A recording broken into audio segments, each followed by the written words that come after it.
Okay, so do you believe in ghosts? Because I've always said that I do, but then recently I realised that I've never heard someone's ghost encounter story or watched one of those crappy ghost hunter TV shows and been like, oh my gosh, that's it, that's for real a ghost. So I think it's probably more accurate to say that I like to think I believe in ghosts, but I don't actually know what it would take to prove to me real life that ghosts are real. So I was definitely skeptical when I got a message on the Brisbane is Weird Facebook page about a Brisbane boarding school that's apparently so haunted, any student that's boarded there and any supervisor that's worked there will tell you stories of their ghost encounters. Luckily, I knew someone that had boarded there, and as a teenager, she was one of those people that just didn't buy into unnecessary drama at all. So I knew if I sat down, got it on tape, she'd expose to me the mass hysteria that had been passed down from generation to generation, and there's no ghosts in the boarding house.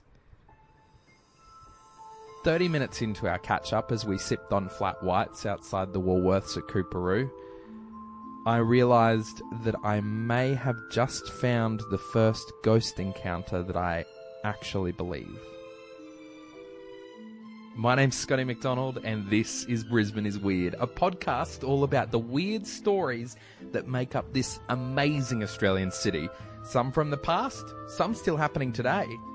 And I guess this one, it's kind of both. It's okay. You're not going to see anything, just as long as you don't wake up at 3 a.m. in the morning. Just roll over and go back to bed. That's Ali.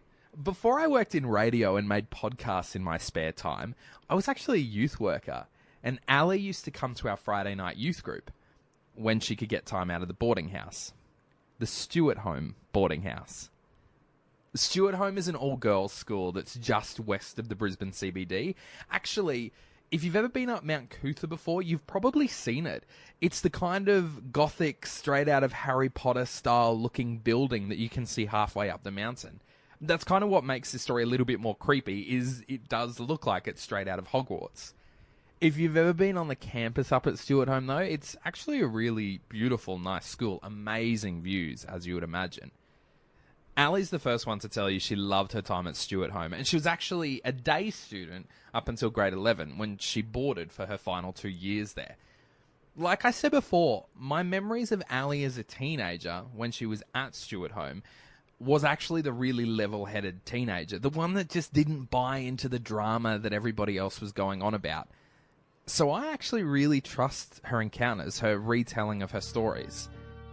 I fell asleep quite quickly, and then sure enough, at 3 a.m, I woke up, I checked my phone, 3 o'clock on the dot.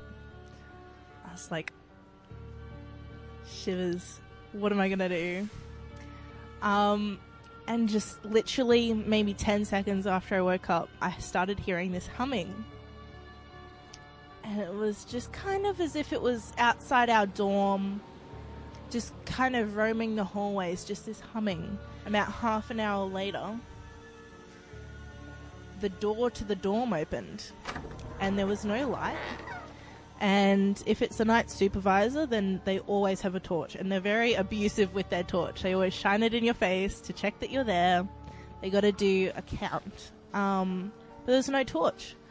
And so this door opened, and it just creaked in just this most unnerving way. And I couldn't hear any footsteps, but I heard the floorboards creak closer and closer to my room. And then I was facing the wall, and I just felt someone staring at me for a good 10 minutes. And when the door had opened, the humming stopped. So I just went, just go to sleep, just pretend you're asleep. Don't care who it is, just pretend you're asleep. I spoke about it in the morning. I said, guys, you told me not to wake up at 3 a.m. And I woke up, and this is what happened, and I was crying as I was telling this story. And I looked across to one of my other dorm mates, and she was tearing up as well. And I said, what? Like, why are you so invested in this, Millie? And she said, I heard exactly the same thing. I just thought I was imagining things, But now that I know that you heard it too, and now I just don't know what to think, because I was just trying my best to just ignore everything. And I can't do that now that I know that you heard it too. And I was like, alright, so I wasn't imagining it either. It's real, it happened, and it is terrifying. Okay, if you're anything like me, at this point you're probably thinking, this is mass hysteria. A group of teenage girls all living together in one place in what is an old, creaky building at the best of times, and then you've got urban legends passed down that just makes the whole thing so much more dramatic. You wake up in the middle of the night, you hear a bit of a creak somewhere else in the building. Maybe you've got stress from assignments, exams, classes, friendships, and everything just kind of becomes really dramatic and fits the narrative of the stories that all the older girls have told you and passed down to you. So I kind of dug around this as well to try and uncover where Ali had heard about the ghosts before she stepped into the boarding house, and if it really was one of those pass it down amongst your friends kind of situations. And the truth is, it was.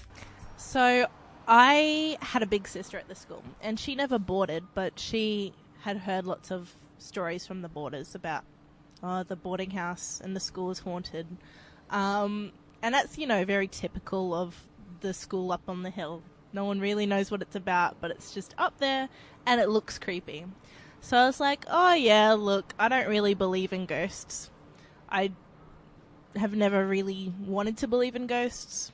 And so I just kind of thought, yeah, maybe I'd heard a few stories, but I thought maybe it was some kids taking the piss out of everything. But when it's 150 girls all in on the same thing, and not just the girls but the supervisors, you start to get a real taste of, oh, okay, this is real. And so, yeah, I didn't want to believe in ghosts, but, the stories all turned out to be true, and I learnt a lot in boarding. Okay, so if you're still skeptical about this, humour me. Let's just pretend that the experiences that these girls are having are actually genuine ghost encounters. And if that's the case, is there anything else going on other than the fact that the building's old, it's kind of a little bit isolated, it looks a bit creepy, that could be leading to ghosts living in the boarding house? A story that came up a lot was the seance. When I first heard this mentioned by 2 ex-students, including Ali, and a couple of ex-staff, I thought this is going to be another one of the urban legends that every generation said happened to a generation 5 years behind them, and you can trace the story back to the 1950s and they're still saying it happened 5 years behind them. The problem is, when I dug a little bit, it turns out every person I talked to about this story was there when it happened. The first term of year 11, and there was some new girls to the school, and they were new to boarding, and they'd heard of, there were some ghosts and whatnot in the boarding house.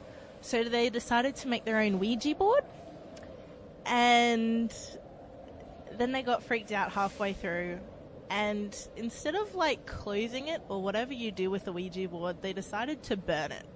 They're like, okay, enough of this. This is terrifying, because they got freaked out. I don't know what happened to them. But they just decided, hey, let's stop this. This is terrifying. And they burnt it, and they didn't close it properly. And so it was known from then on that dorm was kind of haunted, because no one really knew what they'd done. The dorm itself, it just started to... It just felt like a normal dorm before that. I remember because my friend had been in that dorm. And I'd been in that dorm a few times. It just was like any other room. And then you could kind of tell something felt off. You'd walk in and just... It was cold and you'd get shivers. And it just... There's something unnerving about just getting goosebumps every time you walk into a room. It's the same room every time. But yeah, it just... something felt odd and off about that room ever since that Ouija board. The Ouija board, the seance, it happened. I spoke to someone who was in the room when it happened, and it's one of those stories that hasn't really got lost in translation. Almost every version of the story that I heard from people who had heard it from friends matched what happened that night. The other place to look if you want to find where ghosts might have come from is Stuart Home's history. Yeah, every school has a haunted building that apparently a groundskeeper died in or whatever. Stuart Home, though, it had a pretty intense past. So it opened in 1920, and it then, over the years, became bigger and bigger until World War II, when it couldn't be used for a school as World War II was happening, obviously, and so it was used as a hospital. So there's lots of these ghost stories because all the soldiers and stuff who were in World War II died in hospital, or the nuns that had to live through it and see what was happening and be exposed to the terror of such a huge world war. There's some not nice stories about them hanging themselves. And so basically just lots of people died in that building, you can assume. Most schools have rumours of secret tunnels running to their sister school down the road. Stuart Home has talk of being used as a war hospital by the Americans, nonetheless, during World War II. And here's the thing, it's actually true. If you do a Google search on this, you'll find a link to a page that Stuart Home had up about the school's history. When I try and click it now, it looks like the page has been deleted. But I can also find an American War Archive website which talks about the Stuart Home site, has photos of it and everything, even like a site number. Stuart Home was a hospital for American soldiers during World War II. They literally shipped the girls off all over southeast Queensland to continue their studies while it was used as a hospital. We don't know where the nuns went during this time, if any stayed there. We also don't really know any stories of the people that worked or were treated there or lived there or anything like that. So here's what we can say. It was a hospital used during World War II. Could it be haunted because of that? Well, yeah. So what is it that me, a self-confessed, I wish I believed in ghosts, but I have to admit I probably don't guy, take from Ali's story that made me go, actually, maybe I do believe in ghosts? Well, I came up with my own theory of what was actually going on. And it wasn't a theory that anyone had said to me before. It just came out from a few different stories that people told. For example, this one. E-floor when I was there was just a recreational space. So it's just the top of the boarding house, the top floor. There was a couch. There was a TV at one point. And there was also 2 rooms because occasionally supervisors would sleep over, or there'd just be in-house supervisors. So they'd live actually in boarding, and that's where they'd live. There was also like a bathroom and a little kitchenette. But otherwise it was out of bounds unless you had permission and had a key. And I really do think that's because of some of these stories that came to light. Males come to work on that house, on that floor. So during my time in boarding, in their last semester, they were preparing for year 7 to come into boarding. And so they were doing all these refurbishments on the area. And so we had an apprentice carpenter up there one day after hours, just doing some last minute things while all the girls were on the normal floors having their afternoon tea. And so he was left up there by his co-workers, and he came flying down the stairs and refused to return to boarding, refused to return to Stuart Home. He just waited outside in the reception area, and he was like, tell my friends that I can't come back here. And that rings to a story that my supervisor actually told me of. One of the in-house supervisors was living there, and she had some friends over, both male and female. And the girls went down to go get some food from the nest, which is the common room. And so she went down with her friend to go get some food, and the guy came running down the stairs, and he wouldn't let anyone, he wouldn't go back up unless the girls came with him. And he said that he just heard this, he saw this figure in the doorway, and he just heard a voice saying, "Get out. No men are allowed here." And he just freaked out and he ran away. And it's just to make a grown man leave. And I suppose that ring, like, that's all about, it's a girls' boarding school. And whatever lives there just doesn't like men being there. It's not a place for men. That last bit, I reckon it's really important. And it goes hand in hand with this story, which came up a lot, particularly in connection to the whole "it used to be a war hospital" thing. And one of the most famous ghost stories about Stuart Home is the soldier. And so he's seen roaming the hallways at night, and before the girls arrive on their travel days, and he's just roaming the halls, checking to make sure that everything's okay, everything's in order.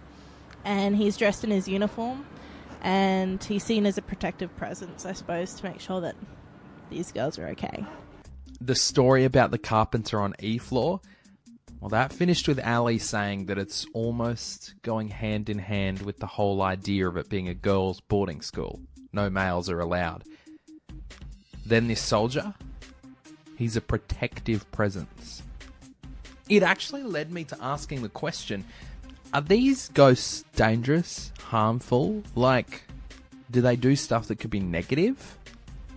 And whether I was talking to a dorm supervisor or a student, this is really the answer I got to that question. There's ghosts that play tricks on people and, like, tap people's feet, tap your foot as you walk into the same room so you think that you're tripping over something and then nothing's there, or tap your shoulder and think that someone's there. The final story I got told was about a graveyard that's on site there at Stuart Home. It's kind of hidden away a bit. 20 graves, all belonging to nuns who worked there at the school. The students apparently use it as a bit of a terrifying initiation ceremony for some of the new boarders.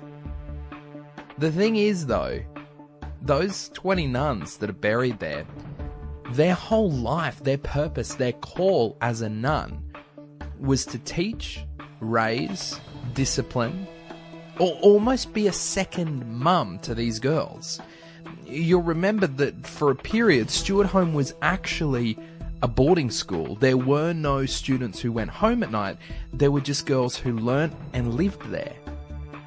So for these nuns, these girls were, in a way, their daughters. And as they continue to see this world get more and more corrupted and things change around them, you can imagine their hearts are still so deeply invested in seeing the best for these girls.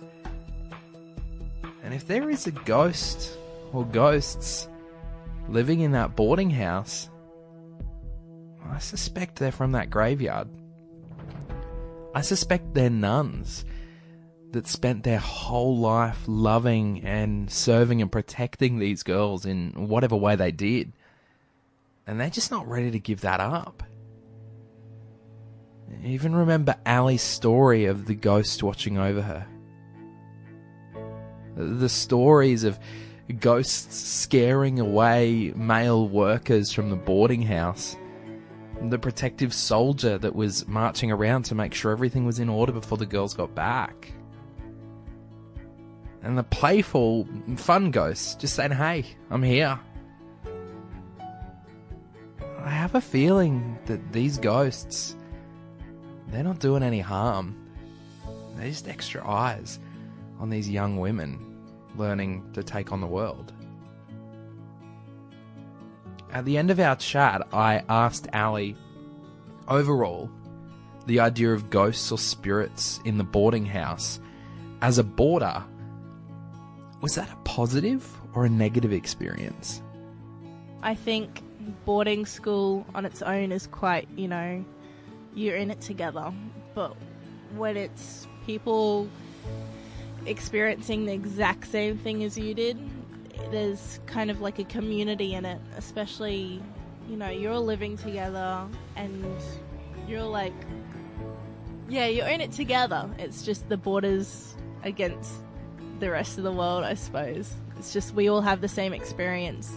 We know what that boarding house holds. Probably going to get in trouble for doing this interview because they'll be like, oh, you let out the secrets of boarding. But yeah, no, it's a community, definitely. Brisbane is Weird is produced by me, Scotty McDonald. Today's episode, thanks to Ali and all my anonymous sources who helped out. You know who you are. Hey, if you loved this story or any of the Brisbane is Weird stories, it would be an amazing help for us to continue producing them by just jumping onto the iTunes podcast store and giving us a nice 5-star rating. I know it's a bit presumptuous that I want 5-star, but hey, if you don't ask... as well as that, if there's anything in particular you loved about the stories or any stories you'd like us to pursue, feel free to drop it in the comments there on iTunes as well, or on our Facebook or Instagram pages at Brisbane is Weird, or on our website, brisbaneisweird.com. You can shoot us a message through there.